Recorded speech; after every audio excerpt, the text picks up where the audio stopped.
SIC, welcome back to Sharing is Caring, yaitu suatu wadah yang terbentuk karena adanya keresahan-keresahan yang muncul dalam kehidupan kami sehari-hari. Dan kami coba mencari jawabannya dari sahabat-sahabat spesial kami. Semoga sharing ini dapat menambah referensi dan bermanfaat untuk Sobat SIC.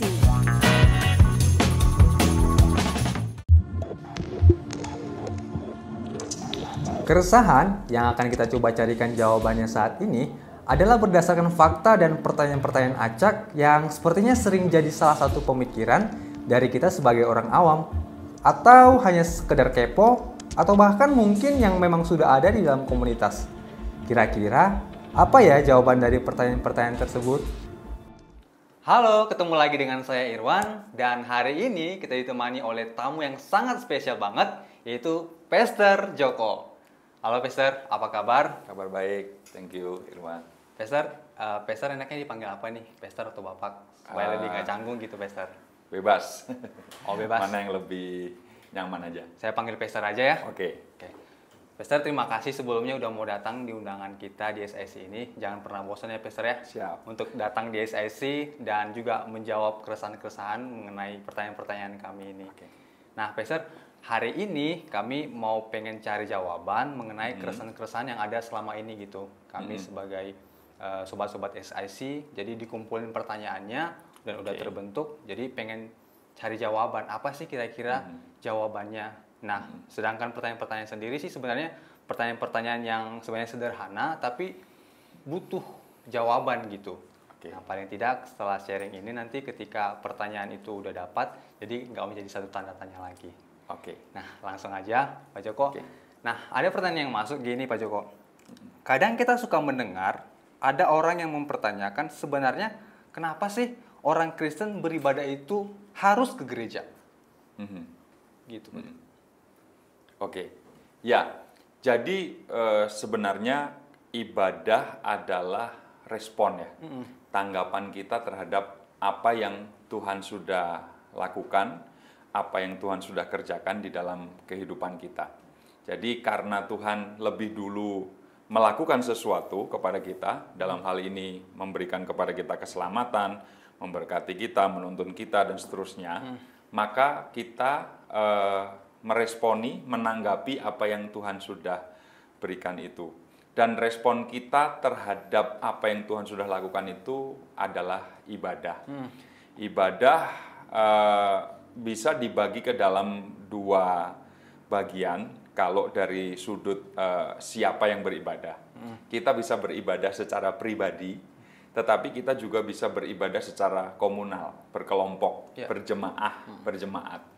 Jadi kenapa kita beribadah di gereja, di gedung gereja, berkumpul bersama-sama dengan saudara seiman, sebenarnya itu juga adalah sebuah respon bersama gitu ya. Bahwa apa yang Tuhan lakukan itu kan bukan buat kita secara pribadi saja, tetapi juga untuk saudara-saudara yang lain, untuk komunitas orang percaya yang lain. Sehingga kita berkumpul di satu tempat, kita berkumpul di satu kesempatan, jamnya ada, tempatnya ada, dan kemudian proses ibadahnya juga ada. Tetapi sesungguhnya ibadah komunal, ibadah bersama kita itu adalah hal yang harus dimulai dari respon pribadi dulu kan.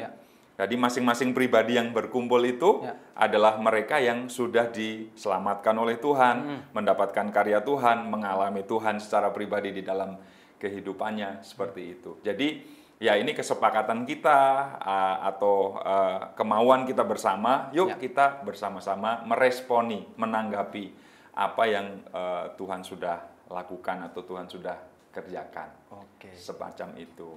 Tapi kalau misalnya nih ada anak-anak muda yang buat pernyataan seperti ini Pak Joko. Aku nggak pengen ke gereja, aku pengen ibadahnya di rumah aja. Buat apa saya pergi ke gereja, lebih baik saya ibadah di rumah aja. Nah, cara menyikapi yang kayak gitu gimana sih Pak Joko? Harusnya baiknya gitu gimana?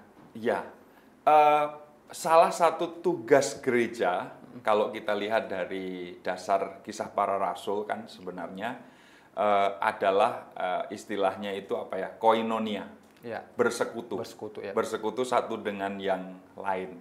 Kenapa? Karena dengan bersekutu kita bisa menerapkan firman Tuhan. Karena firman Tuhan itu kan ada perintah-perintah untuk saling menolong, saling membantu, saling mengasihi, saling menegur. Ya. Saling kan berarti ada dua pihak atau ini sebuah komunikasi kan. Ya. Kalau kita sendiri, kita tidak bisa saling mengasihi, siapa yang kita mau kasihi? Kalau kita sendiri, kita tidak bisa saling menolong, Ya. siapa yang mau kita tolong gitu kan. Makanya untuk menerapkan firman Tuhan itu, Tuhan memberikan kepada kita wadah, tempat, yaitu komunitas orang-orang percaya itu. Sehingga keputusan untuk memisahkan diri dari persekutuan itu, atau memisahkan diri dari kelompok orang percaya, saya rasa adalah sesuatu yang tidak alkitabiah. Karena melanggar prinsip koinonia, bersekutu. Apa yang dilakukan oleh jemaat mula-mula? Mereka tiap-tiap hari kan berkumpul, karena memang kehausan mereka akan firman Tuhan, tetapi juga akan persekutuan dengan sesama orang percaya. Bahkan dalam Ibrani pun kan disebutkan, janganlah kamu mengundurkan diri itu ya, atau meninggalkan persekutuan Ibrani itu. 10 ayat 25. Ibrani 10 ayat 25. Dan menjauhkan diri dari persekutuan. Karena memang ya di sanalah komunitas kita, di sanalah kita bisa bertumbuh sih sebenarnya satu dengan yang lain. Oke, bahwa kemarin ada pandemi misalnya, yang tidak memungkinkan kita untuk bersekutu secara onsite, ketemu tatap muka dan sebagainya. Tetapi kan itu sebuah pengecualian, waktunya pun juga sementara, bukanlah sesuatu yang berlangsung terus-menerus ya. Jadi adalah kerugian kalau memisahkan diri, menjauhkan diri dari persekutuan ibadah, karena yaitu kalau dia lemah, kalau dia kendor, kalau dia sedang mengalami sesuatu yang membutuhkan orang lain, karena secara umum pun kita ini makhluk sosial, membutuhkan orang lain, tidak bisa sendirian, sehingga ya kita ada di sebuah komunitas yang tepat. Mungkin ya daripada sendiri, carilah, pilihlah komunitas yang tepat supaya kita bisa menemukan pertumbuhan rohani kita dengan sehat, dengan lebih baik. Berarti tujuannya supaya kita beribadah itu sebenarnya supaya kita juga punya komunitas yang tepat ya Pak ya? Supaya ada yang mengingatkan kita, kalau misalnya juga kita punya dalam masalah, punya kesulitan pun nggak ditanggung sendiri. Betul. Mungkin kalau misalnya kita punya komunitas, mungkin saya sebagai pemuda, saya punya komunitas pemuda di gereja kan, paling tidak kan saling mengingatkan seperti apa yang dibilang Pak Joko tadi. Saya setuju juga sih Pak dengan pernyataan itu. Pertanyaan selanjutnya gini nih Pak. Apakah tata cara ibadah seperti bernyanyi, tepuk tangan, angkat tangan itu adalah satu keharusan yang jemaat harus ikuti? Kenapa harus seperti itu? Satu keharusan. Apakah satu keharusan gitu Pak? Ya, saya pernah mengatakan bahwa mengutip dari seseorang, kekristenan itu kan relasi, relation, bukan religion, bukan sekedar agama. Gitu. Kalau namanya hubungan, kalau namanya relasi, berarti ya tadi ada take and give, ada respon, ada saling, dan seterusnya. Kalau saya mengasihi kekasih saya misalnya, apakah suatu keharusan buat saya untuk kasih dia bunga misalnya ya? Atau saya kasih dia hadiah, atau saya kasih dia apa hal tertentu lah semacam itu. Wajib nggak, harus nggak, mungkin itu soal ekspresi saya kan. Jadi kenapa ketika kita beribadah, kita bertepuk tangan, kita menyanyi, kita mengangkat tangan, bahkan kadang ada yang bersujud dengan ekspresi-ekspresi yang lain juga misalnya, itu kan ya namanya respon ya, itu atau tanggapan itu adalah sesuatu yang ya bisa bermacam-macam. Jadi kalau soal wajib atau tidak wajib mungkin relatif ya. Tetapi adalah hal yang umum misalnya begini ya. Kalau saya ketemu pembesar, raja, karena misalnya saya dari Jogja, ada raja, sultan misalnya seperti itu, kalau beliau lewat di kerumunan orang, biasanya orang-orang itu, apalagi orang-orang itu abdi dalam, biasanya mereka kemudian menyembah ya, memberikan respon hormat, Lalu kenapa ada hormat seperti ini? Lalu kenapa ada hormat yang tunduk?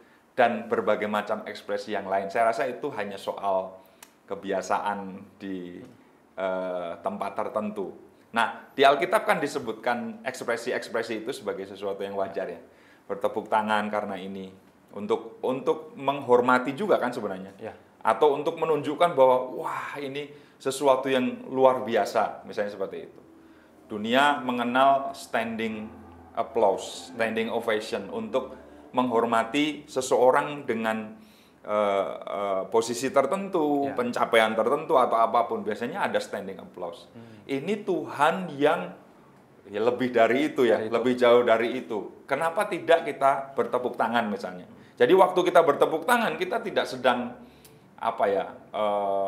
melakukan sesuatu yang lain kecuali sikap hormat kita, respect kita kepada Tuhan, tunduk dan kekaguman yang luar biasa karena apa yang Dia sudah buat. Nah, sekali lagi, kembali lagi ke tadi, ekspresinya bisa bermacam-macam.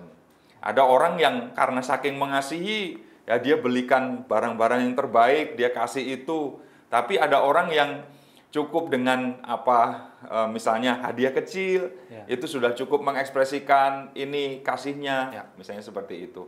Yang paling penting sebenarnya adalah dari dasar hatinya yang berkomunikasi, yang merespon, yang respect, hormat, tunduk kepada Tuhan. Ketimbang sesuatu yang tadi ya, lahiriah itu kan bisa menipu, bisa diciptakan seolah-olah saya pejam mata, padahal sebenarnya bayangan saya kemana-mana. Saya seperti tunduk dan bersujud, tapi sebenarnya saya sedang ngantuk misalnya.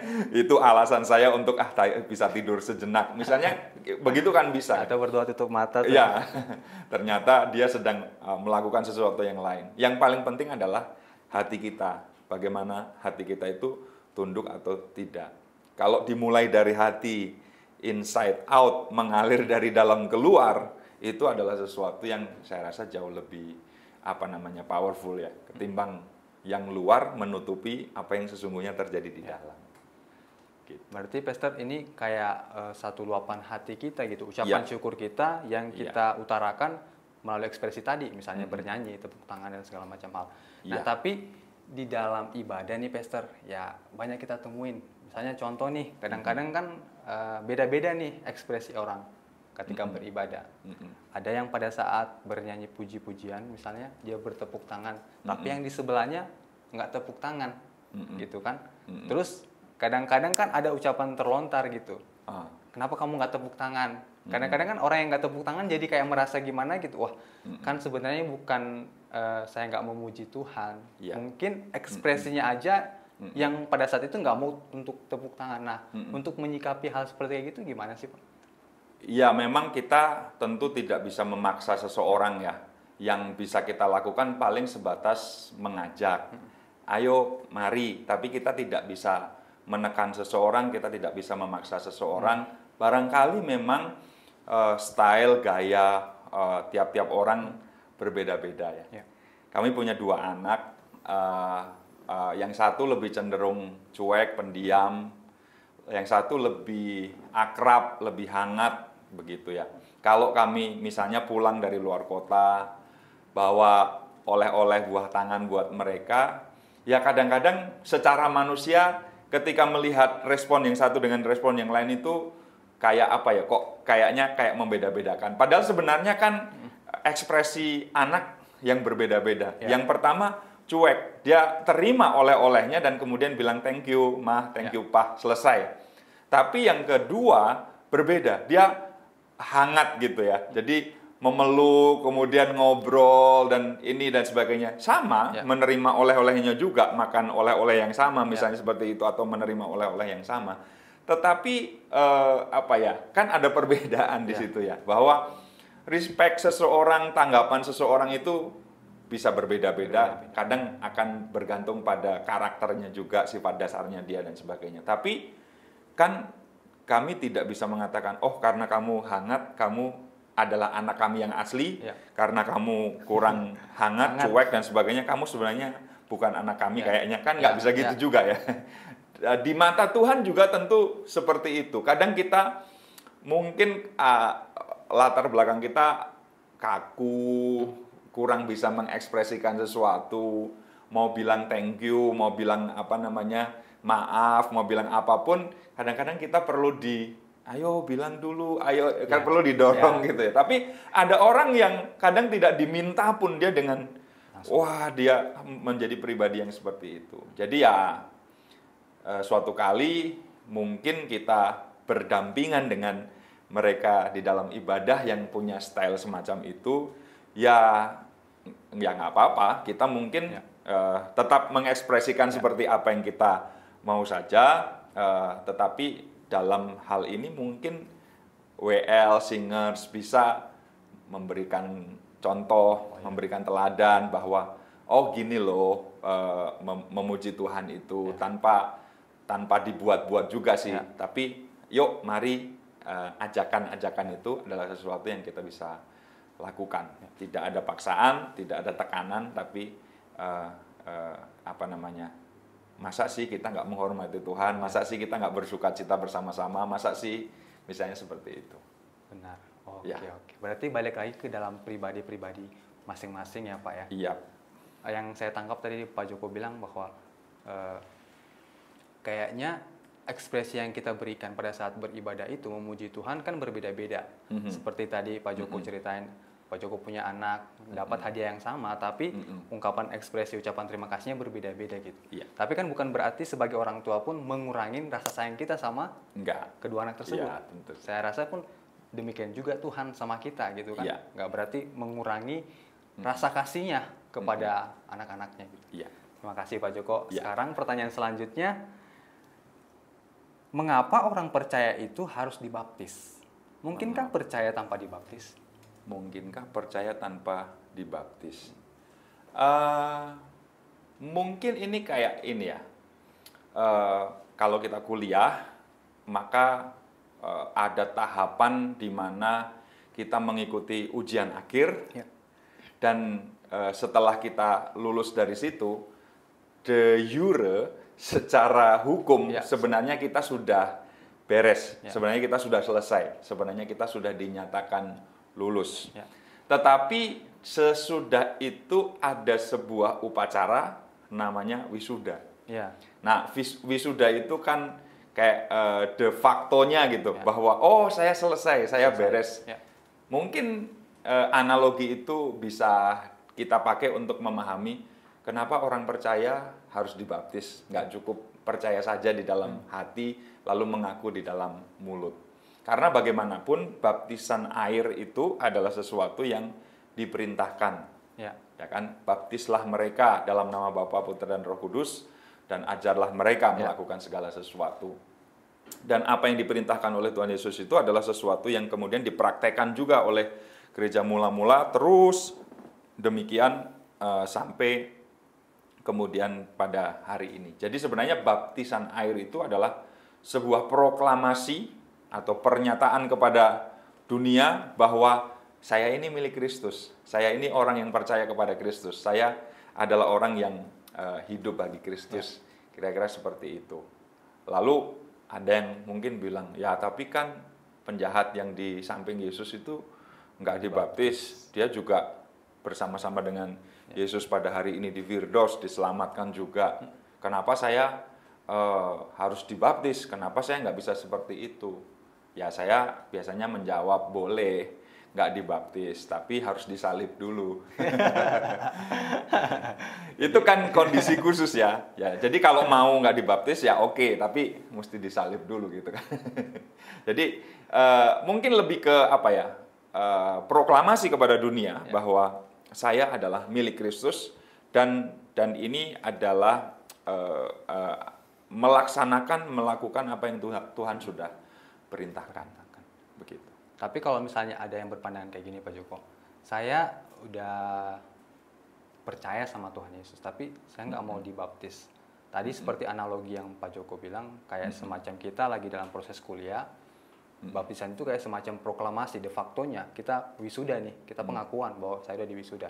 Apakah itu juga sama seperti kita kuliah, tapi kita resign, dan kita nggak lulus gitu? Apakah bisa disamakan analogi yang demikian? Jadi kayak mengundurkan diri Ya, dari itu mengundurkan ya. diri. Ya. Gimana tuh, Pak? Ya, kita seperti sudah melakukan sebuah perjalanan, tetapi legalitasnya kita kan nggak dapat ya. Ya. Secara ilmu mungkin kita udah dapat, tapi keabsahan ijazahnya Ya. kita kemudian nggak mendapatkannya gitu kan. Jadi menurut saya ini lebih kepada apa ya, ketaatan sih ya. Ya. Kepada ketaatan terhadap perintah.